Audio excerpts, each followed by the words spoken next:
Today we're getting into the latest Tesla news, including Tesla shutting down production for 2 weeks at a main factory, Model 3 refresh rollout details, Tesla's mysterious prototypes, and more, so let's get into it. First up today, we have an update on the upcoming deliveries of the refreshed Model 3 in the US. Tesla updated the store page for this car just a few days ago, revealing that delivery dates would start by the end of January and potentially into February. A lot of people were really excited by this news, as it was a few months earlier than some reports had suggested, and orders started flowing in quickly. Now, Tesla has officially pushed back delivery dates for this car to February and March. They didn't offer an explanation for that delay, but some guessed that it may have been due to higher than expected volume of orders for this new car. I can confirm that this release date does apply to orders that had already been placed prior to the delay though.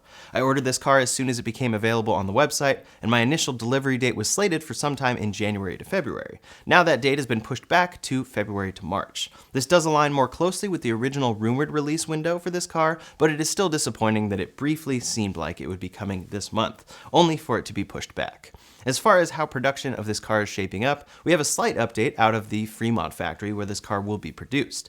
A Reddit user posted this photo of a parking lot at that factory where over a dozen new Model 3s are parked. We can't get a good look at all of the cars pictured, but only 2 of them have the Shanghai badge on the back, and 1 has the Tesla Engineering Vehicle decal on the side. These cars were seemingly made during a trial production period for this car in Fremont, but official production must be starting soon if it hasn't already. Elon Musk posted something a bit cryptic on X recently about this car that has left some a bit confused. One user asked for the origins of the internal Highland name that most have used to refer to this car since rumors first began swirling about its development, to which Elon responded, "It's not real." This has left a lot of people scratching their heads as to what he might mean here.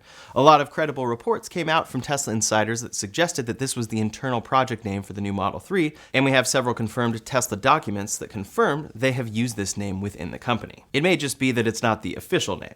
Since this car is brand new and Tesla doesn't appear to have a demand issue with it yet, they have now removed it from their referral program. Now the referral program is only available for the Model Y, S, and X. For referring, you get 10,000 credits, and when buying, you get 3 months of FSD for free. Next up today, Tesla has been spotted transporting 2 mysterious vehicles out of Giga, Texas, which has prompted a lot of speculation as to what they may be. We know that Tesla is currently working on 2 upcoming vehicles at the moment, the refreshed Project Juniper Model Y and their currently unnamed $25,000 EV. This photo surfaced on X recently, which shows 2 vehicles being transported out of Giga, Texas on their way to Fremont. Both are completely covered up, and Tesla is obviously making some effort to conceal what they are working on with these 2 prototypes. There are a couple of interesting things about this photo that you can see at first glance. First is that whatever they are transporting looks to be incomplete. They don't have their wheels attached, and we're not sure if there's anything there other than just a body. Could this potentially be a casting test for the upcoming Model Y refresh? And if so, is this a sign that Tesla will be delivering this vehicle simultaneously in the US as well as China? We had assumed for a while that the Model Y refresh would follow a similar release structure to the recent Highland Model 3. That car was designed in China and released there back in September, and will be starting first deliveries in the US within the next few months. As I mentioned earlier, delivery estimates are pushing back to February and March. If we assume a conservative March initial delivery date, then that will be a full 6 months between its initial Chinese release and its availability in North America. Perhaps Tesla noticed a negative effect on sales by having such a long period between release dates in different markets. I can imagine that customers who were interested in a new Model 3 may have put off buying one since they know an update was coming on the horizon. It is also possible that delay period was a bit of an anomaly, with a simultaneous release having been planned across markets, but behind the scenes, delays pushed back the American release. We can't know for sure, but if so, lessons learned from the Model 3's new release may have been able to be applied to the upcoming Model Y. If that's the case, then we may see that car quite a bit sooner in the US than many were expecting. Another option for these mysterious vehicles is that they are Tesla's upcoming affordable $25,000 EV.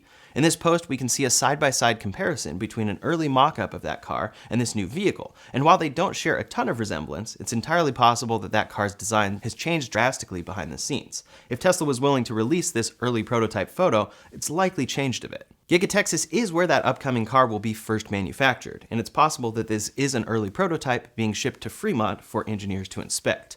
We do have some doubts though, as based on the initial picture, it does have a very similar size and shape all around to an unwrapped Model Y behind it. We're not sure exactly what to expect with timeframes for this affordable EV, but current rumors suggest that the updated Model Y will be coming within the next few months. If this car will truly be released simultaneously with China, then it definitely makes sense that early models would be coming out of Giga, Texas already. Given what we know, the Juniper Model Y seems to be the most likely guess as to what this mysterious vehicle is, but Tesla always has a few surprises in store for us. This could be some kind of purposeful misdirection, but we can't know for sure until we get some official word from the company. Until then, we'll just keep an eye out for the latest word on both of these exciting vehicles. Next up today is some big news for the future of Tesla efficiency and affordability. At their core, EV cost, efficiency, scalability, manufacturability, and more comes down to batteries. If you can't scale batteries or make them reasonably priced, you can't make a car that relies on them. As such, we've seen Tesla rapidly expand suppliers over the years. They use Panasonic in the US for the Model 3, Y, S, and X, CATL for certain Model 3s, and then BYD, LG, and CATL overseas. One addition here now is their own cells, 4680s, which they make entirely themselves for the Cybertruck. Many think that this is the next thing and the most important thing for Tesla, but scaling is key. They don't seem to have plans to shift away from suppliers anytime soon. Now, a huge upgrade to their batteries could be on its way via Panasonic. Panasonic has just revealed that they will soon be producing an improved update of the 2170 battery cells used in the Model 3 and Y. These updated cells will come out of their joint factory with Tesla, Giga, Nevada, sometime during 2024 or 2025. Panasonic's CTO told Bloomberg that the company plans to make good on their promise to quadruple production capacity by the 2030 fiscal year, in part by majorly increasing efficiency in their manufacturing process.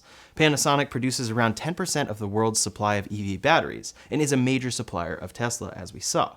Together, they have major plans to revamp their 2170 battery cells and increase production capacity by 10%. This new battery cell should be a big step in terms of energy density over the original, and Panasonic reports it could lead to reductions in EV pricing. If the batteries have better energy density, then you need fewer to build a car, which reduces cost all around. It also leads to much more environmental efficiency, since fewer individual cells need to be produced for the same car. Panasonic also has a few major battery investments in planning across the US. First, they have a new 2170 battery factory under construction in DeSoto, Kansas. This $4 billion investment was originally expected to produce their larger 4680 cells, but that project has been delayed in favor of producing 30 gigawatt hours per year of 2170s. Panasonic is also likely to be announcing a third battery plant sometime soon in order to reach their goal of producing 200 gigawatt hours of energy capacity by 2030, up from their current limit of 50. We don't know where that factory is going to be yet, but Panasonic turned down almost $700 million in incentives to build one in Oklahoma. Late last year, Panasonic also announced that they would be purchasing new battery anode material from Silla, a company co-founded in 2011 by an early Tesla employee. This new battery material, quote, consists of micrometer-sized particles of nanostructured silicon and replaces graphite in traditional lithium-ion batteries. This new tech is really promising, as they say it could allow for 500-mile battery ranges and 10-minute recharges. This is further helped by the fact that swapping in this new battery chemistry won't require any new manufacturing process in the factory. Panasonic, in partnership with Tesla, is making some big moves in battery manufacturing that could have some major ramifications for the industry. Better density and improved efficiency could be on its way in a couple years for the Model 3 and Y, continuing to make those cars more compelling and more affordable with time. It often feels that people forget about EVs and battery technology, but when we look back in a decade, things will likely be completely different than they are today. We might soon be seeing cheaper cars with better ranges, all due to the ongoing breakthroughs in battery technology. Battery manufacturing in the US is seeing a major spike thanks to subsidies in the Inflation Reduction Act, and the impact of those investments will be huge. I can't wait to learn more about these batteries and what new specs they might bring as new information comes out in the coming years. Tesla has changed the industry with the Model 3 and Y, and those were powered by Panasonic, so this could be huge. Next up today, Tesla is shutting down their Berlin factory for 2 weeks due to instability in a major supply lane. The Red Sea is one of the largest shipping lane corridors in the world, and plays a major role in connecting Asia and the Mediterranean via the Suez Canal. About 1/8 of all global trade and 1/3 of all global container traffic passes through the canal.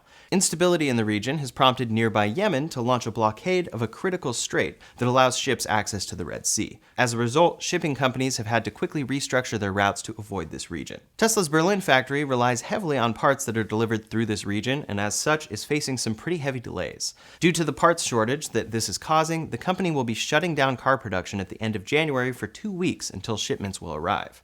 The shipping companies expect this situation to continue for the foreseeable future, and companies will have to adjust their expectations for deliveries as such. Tesla isn't the only company affected by this situation, as Swedish automaker Volvo has similarly halted production. Being an international automaker brings with it its own challenges. Hopefully Tesla and these companies are able to find convenient workarounds to this problem, as it may otherwise have a big impact on the availability and price of these cars in the near future in markets that Berlin delivers to. We'll keep an eye on this situation as it develops and hope that it can be resolved quickly. Next up today, Tesla has unveiled a few price changes for their vehicles in China and the US. First, the only change made to their vehicle pricing in the US so far is actually a slight price increase. The Model Y's 7-seat option has been raised by $500 up to a total of $3,000. The biggest price changes have come out of China, where they have made some pretty sizable price cuts to the Model 3 and Y. The refreshed Model 3 received a 3.87% price drop on its all-wheel drive variant and a 5.93% drop on the rear-wheel drive version. The rear-wheel drive now costs the equivalent of $34,573 and the all-wheel drive the equivalent of $40,070. The Model Y has gotten a more modest price decrease, with the standard range model dropping 2.8% to around $36,400, and the long range down 2.1% to about $42,165. These price drops come in light of increased EV competition in China, where car manufacturers like BYD are making increasingly affordable EVs. Tesla had to cut prices in order to stay attractive to consumers in that market. This move does raise questions as to what Tesla's pricing strategy will be in the US as we enter 2024. These cars obviously have no trouble selling in the US, but Tesla may slash prices to increase demand here even further, especially if production keeps scaling. As their most affordable vehicle, the Model 3 loses its tax incentive in the US, Tesla will likely have to make some changes to stay competitive. Since that car has only just released its Highland refresh in North America, we probably won't see a price cut anytime soon, but hopefully Tesla can shift suppliers throughout the year to allow these exciting upgrades to get their tax credits back. As it stands, this Model Y 7-seat price increase has been the only price change we have seen in the US so far this year. Last up today, some updates from other automakers. While Honda has been very slow to join the EV race, they just recently showed off some pretty exciting new electric concept cars. At the Consumer Electronics Show in Vegas, Honda showed off two brand new concept vehicles as part of their next-gen Zero series. This brand new dedicated electric platform will offer high-density batteries that they claim will be able to be charged from 15 to 80% in just 10 to 15 minutes. The first is the Honda Saloon, which will be the first car to debut on this upcoming platform. Through a new kind of engineering approach, this car will prioritize lightweight construction with a spacious interior and good outward visibility. The concept takes a lot of inspiration from Honda's Formula One background, including a yoke, steer-by-wire tech, and increased aerodynamics. The other vehicle they showed off was their van concept, the Space Hub, which aims to connect passengers more to their environment than offering in-cabin entertainment. It offers a huge glass roof and a living room-like seating arrangement. Unlike the Saloon, Honda did not clarify whether the Space Hub was currently slated for production. Both of these cars feature some pretty wild sci-fi-like designs, but we can assume that those will probably get toned down a bit for final production. I wouldn't be surprised if it's not even recognizable from the concept. Then again, we do live in a world where cars like the Cybertruck can be released, so we'll have to see how this design changes over time. Either way, to go along with these designs, Honda also unveiled a new futuristic logo for this new stage in their company's history. Honda is one of the world's largest and most popular automakers, so it was disappointing how long it took them to jump on board for EVs. These concepts are very exciting to see, and I can't wait to find out how they develop, if we do see them. Honda also made another EV presentation at CES, which was this time in collaboration with Sony for the Afeela. They made a flashy introduction to this concept car by having the president of Sony Honda Mobility drive the car on stage using a PS5 controller. This isn't likely to be a feature of the final car, but it does make a strong symbol of the cooperation between the two companies. In the presentation, they discussed the benefits that a unique partnership with Sony and Honda could bring. Afeela will leverage Sony's video game and entertainment backgrounds to build a high-fidelity 3D maps and augmented reality display using the Unreal Engine. Unreal will also be used to render the simulated environments that will power Afeela's multi-camera driver assist systems. This will allow for improved accuracy in their training models that should ultimately lead to increased driver safety. Afeela has also partnered with Microsoft to incorporate their Azure AI cloud computing into this vehicle. This partnership with Sony could be a great help towards Honda building a great EV to compete with Tesla. We still don't know when this car will be coming, but it's still very exciting to see more details as they come. VinFast, the rapidly expanding Vietnamese automaker, has just revealed a concept for their own electric pickup truck, the VF Wild. They showed off the concept for this truck at CES, where an exec added, "This is not just a new product in our offering. It showcases our aspiration to venture into the fast-paced and thriving electric pickup truck market." This truck is comparably sized to the Rivian R1T and comes in about 2 feet shorter than the F-150 Lightning. The VF Wild has a 5-foot bed, but offers a power-folding midgate that will allow it to expand to 8 feet. So far, this vehicle is just a concept, and any of this may and probably will change as they move further into development and towards a release. It is currently being co-designed by the Australian firm Go Motive, but has aspirations of penetrating the US truck market. It's exciting to see automakers introduce new vehicles like this to the market, but it may be a while before we actually see it hit the streets. That's all the latest Tesla news for today, so in the meantime, if you want to see the cheapest way to buy a Model 3 right now, you can check out that video linked up here or in the description below. Thanks so much for watching, and I'll see you on the next one.